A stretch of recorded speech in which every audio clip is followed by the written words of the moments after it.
Imagine how much it takes for a plane to take off.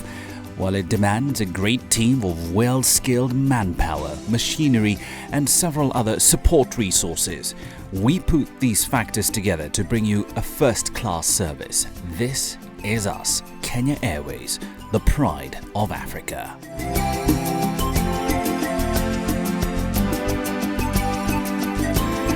If you look at where we've come from, say from the year 2003, we started at 27 billion shillings a turnover. We've grown up to 85 billion shillings turnover now. That's $1 billion turnover. It's a tremendous growth, taking into consideration a number of limitations that we've had. One is, of course, you need money to buy aircraft or lease them. Second one is availability of pilots, and we took a deliberate decision to start training our own pilots ourselves through a scheme where we finance the training and then they pay us back when they come into start employment.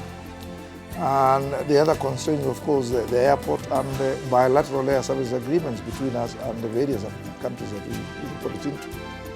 That has been quite positive, and we're very, very bullish going forward.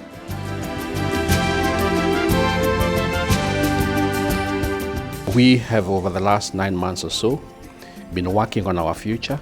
We have put together a very comprehensive and detailed 10-year plan that outlines where we want to go, what destinations we believe we shall be flying to.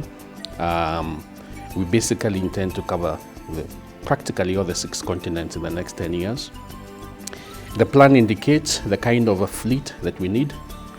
We will be growing our fleet to a fairly large number. We will be one of, if not the biggest airline in Africa by then.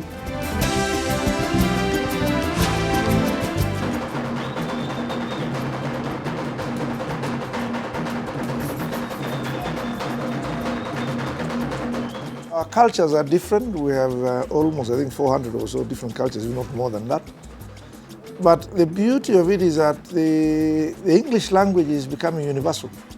And therefore, at least in as far as communication is concerned, we can communicate.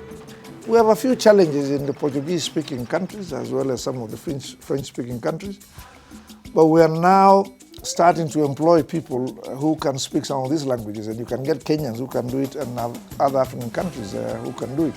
For instance, we've employed some Cameroonians to help us understand the Cameroonian culture. We've employed some Ghanaians. And we've employed some Thai crew who are helping us, because again, you don't just talk about the African culture. If you look at the Far East, it has different cultures. But it's exciting, just like it's exciting for the Western European or even Chinese carriers who get into Africa and find our culture.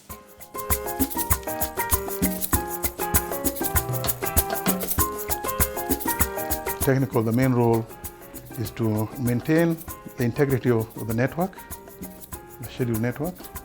And that's what we have played our role tremendously. We have been maintaining the role by keeping our equipment airworthy. We are maintaining the role by ensuring that the quality of the product coming from our hands meets the world standards. And this has been shown recently by acquiring what we call IASA standards. This year we got IASA, which is a recognized worldwide standards, and that puts us in the world map that we can do maintenance of European airlines.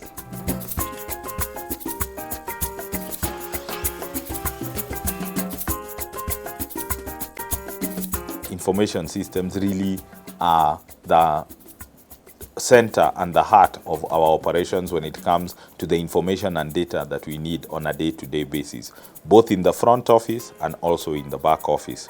Many of our systems are real-time online systems because our activity is on a 24-hour basis, 7 days a week, 365 days of the year. So as soon as you're being served at any point, the information that is coming out usually out of an information system. And if all the players who need to be able to populate the data or the current status of what is going on, then the person who's serving you can be able to give you the more accurate information to enable you to make a decision, either as the customer or in our case internally to make our decision where we need to make changes or where disruptions may have occurred. This is the Pride Center, KQ's main center for learning and training. Here we nurture talents who spur and steer the growth of our airline, thus bringing you, our esteemed customer, a world-class service. Our focus, all our developmental courses are based on what we call the key success factors. We have 14 key success factors in Kenya Airways, and they're available on our website if one wants to look at them. And in early 2009, 2010, we took those 4 key success factors, and because 14 are many to remember, we developed them into 4 key areas. We say that we must always be driven by ethics. So some of the success factors have been broken to cover ethics. We've also said, even as you are ethical, you've got to always work at influencing people, taking other people with you, influencing them, and you are seeking to influence them positively. The third category, the third group is ownership. Each individual, we expect every individual to take ownership at Kenya Airways. And then finally, the 4th category is growth. Why did we say we divide them into 4 areas? Basically, it's because we felt that it's easier to remember ethics, influence, ownership, and growth. Recently, we launched the Pride Center 2, a world-class facility which hosts the 737-800NG training simulator. This became a significant milestone to the airline, and it is projected to improve the efficiency in the training of our pilots. Kenya has now joined Ethiopia, has joined South Africa, has joined UK as a countries with this latest technology in terms of training of our pilots. We were exporting a lot of labor from here and sending our students to the UK for simulator training or South Africa for simulator training. And that's why we decided to bring in the simulator.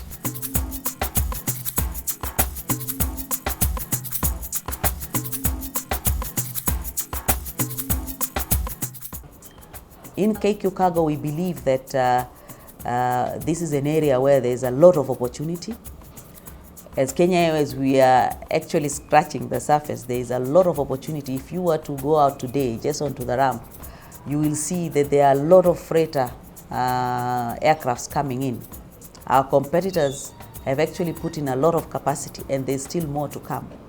And we believe we can still be able to get quite a lot of this opportunity if we are able to invest in a freighter.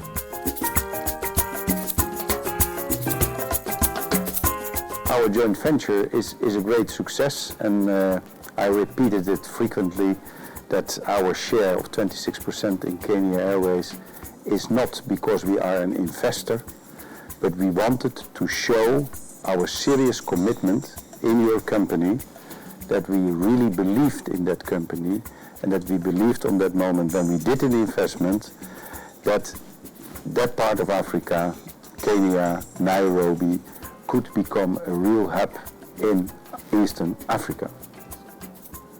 And what you see now is that after so many years, it's not only Amsterdam, there are many more. Also our partner Air France is appreciating now the cooperation with Kenya Airways, starting up of course activities in Italy, and more will be brought under the umbrella of the scope of the joint venture. So you are really talking to a very proud partner, that we are partner of the Pride of Africa, Kenya Airways, and you are also talking to a shareholder that did not lose money, but that is something we never expected, but it was not our first objective. Our objective was to create a corporation where our customers could favor from. Kenya Airways looked up for me and proposed the partnership, which I quickly agreed to.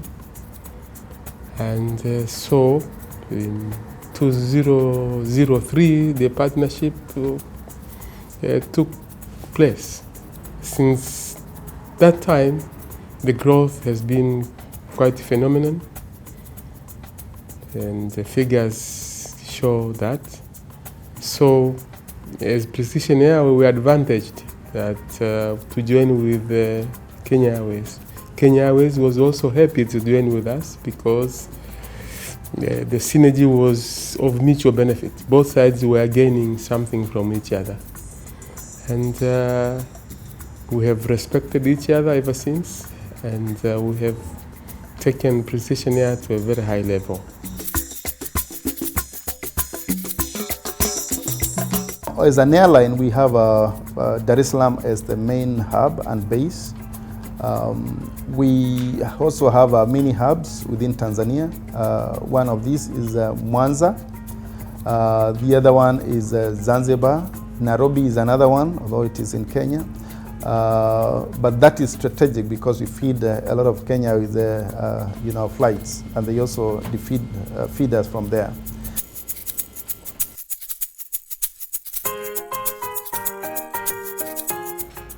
I'm a Kenya Airways frequent flyer. I hold a platinum card, and I go to Dubai every week, 4 times a month, 48 times a year.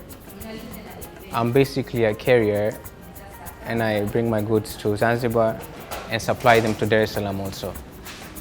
I've been with KQ for 4 to 5 years now, and I believe for my work it's helping us a lot. I can carry as much goods as I want, plus I get 60 kilo extra. Other than different airlines, you're only allowed 4 pieces or 4 to 5 pieces maximums. But for Kenya Airways, we have more. We can carry 10 pieces, 20 pieces. So for us, it's a good thing. It's nice to travel with KQ.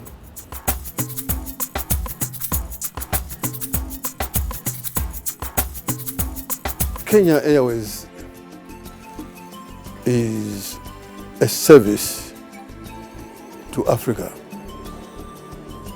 and those of us who are genuine African leaders are very proud of what Kenya Airways organization is doing.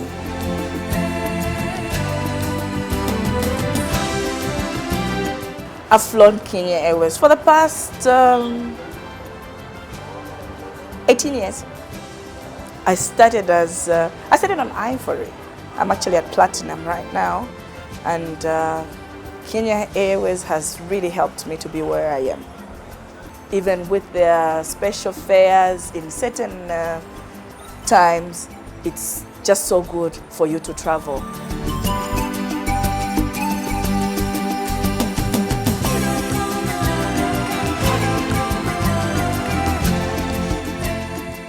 Now, we are looking at, again, a major expansion.